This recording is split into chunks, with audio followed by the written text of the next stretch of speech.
que fue precisamente lo que ocurrió con Pueblo Bonito. Ese estudio de Nature Communications del que os está hablando Guille se realizó a partir del estudio de los huesos que había recuperado Weatherill y había dejado a buen recaudo en el Museo Americano de Historia Natural. Es cierto que algunas tribus del presente reclamaban esos restos como propios, pero recordad, como todavía no sabemos quiénes son los Anasazis, estaban catalogados como culturalmente no identificados, por lo que el estudio comenzó sin preguntar a ninguna tribu en concreto. Y cuando se publicó, como os decía Guille, fue cuando llegó la polémica. ¿Qué es lo que decían los nativos americanos? Decían que las pruebas para la descripción cultural de estos restos existían pero no se tuvieron en cuenta, que al hacer ADN antiguo se rompieron y perdieron parte de estos restos y que el paper científico estaba escrito con un lenguaje que consideraban deshumanizador, por utilizar palabras como cráneo 3 y enterramiento 8 en vez de otras como persona o antepasado. A estas críticas se unieron las que llegaron también de parte del interior de la propia comunidad científica, que dijeron que haber hecho este estudio sin consultar con las tribus significaba perpetuar las prácticas colonialistas realizadas durante tanto tiempo y de las que los nativos siempre habían sido las víctimas. Así que, con todo esto, los autores del artículo se pusieron en contacto con las tribus para, a partir de ese momento, continuar contando con su opinión.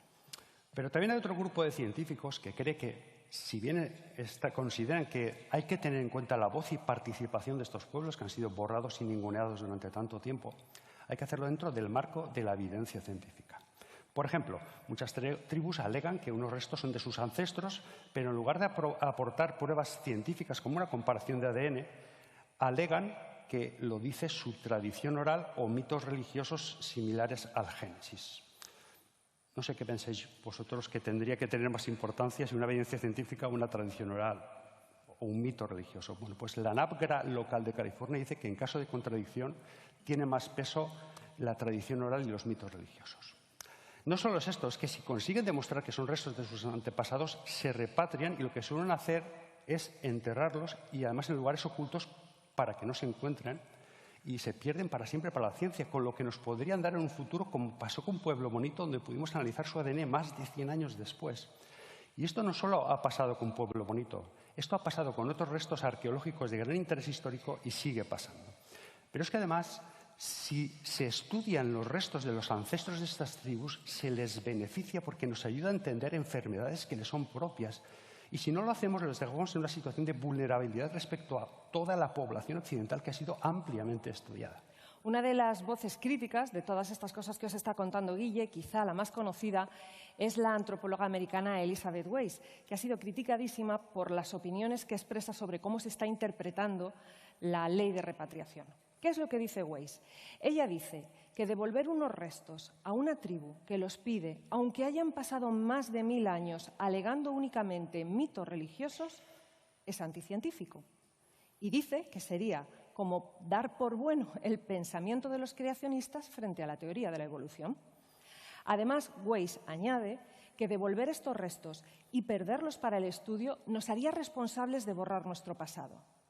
Por este tipo de opiniones ha sido tachada de colonialista, racista y supremacista blanca. Le han criticado en redes sociales, han intentado censurar sus textos, su participación en congresos y hasta pidieron que le despidieran por publicar esta fotografía que estáis viendo donde aparece sonriendo junto con un cráneo humano. La de Weiss no es la única voz crítica. Cada vez se suman las demás científicos y científicas, sobre todo en este momento en el que cada vez es más difícil manipular restos humanos para su estudio.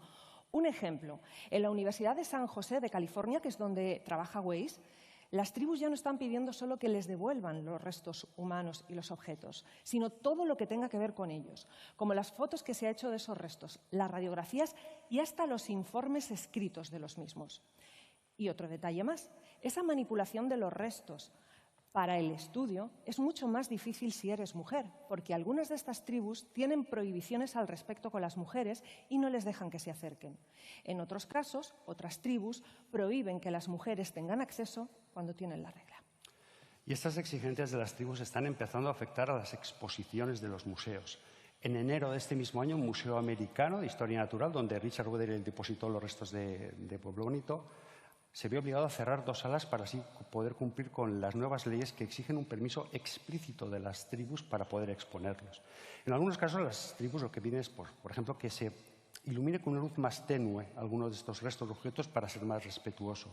En otros casos piden que se cambie en las etiquetas la palabra chamán por doctor, dándoles una falsa legitimidad médica.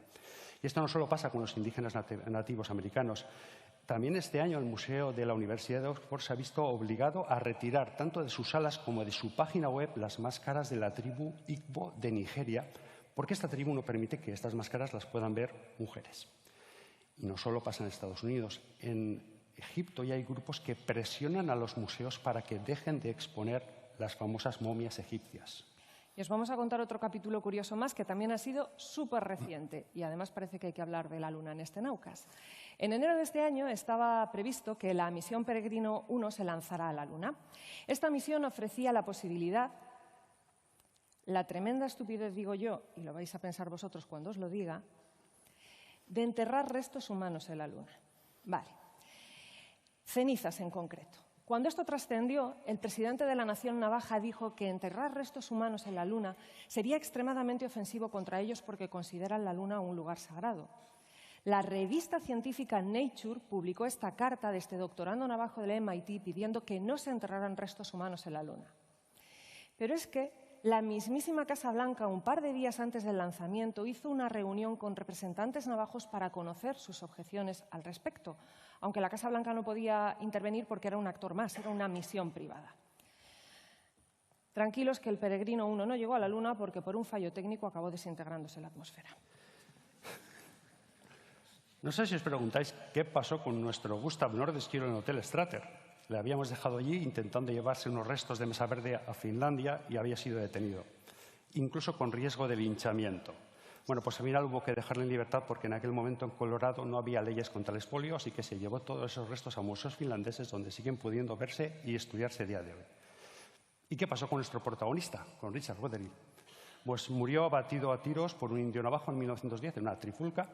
Y desde hace unos años se especula cuál ha sido su papel en toda esta historia, porque recordad que no era científico, era un arqueólogo aficionado. Pero hay que reconocer que gracias a él conservamos una gran cantidad de objetos de la cultura nazazi y también de restos humanos. Bueno, pues la historia de Wetherill queda más que cerrada y también la de su amigo el científico sueco. Pero no así Pueblo Bonito, que como veis sigue presentando multitud de incógnitas que quizá la ciencia nos resuelva en un futuro. Y desde luego la historia que para nada podemos cerraros, y no va a quedar cerrada hoy, y que además es el verdadero historión que os hemos venido a contar hoy, es la que está empezando ahora mismo y tiene que ver con el comienzo del proceso de descolonización y repatriación de restos humanos.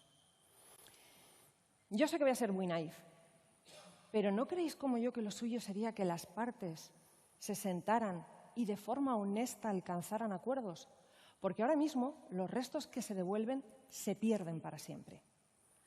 Con el máximo respeto a estas culturas que han sido pisoteadas, ninguneadas, ignoradas durante tanto tiempo, escuchémoslos, respetémoslos, pero hagamos ciencia. Porque es que de lo contrario podríamos lamentar esta pérdida como la última y quizá mucho más grave de todas las ofensas. Gracias. Un aplauso para Miguel Santander como Gustav Nordenskiöld.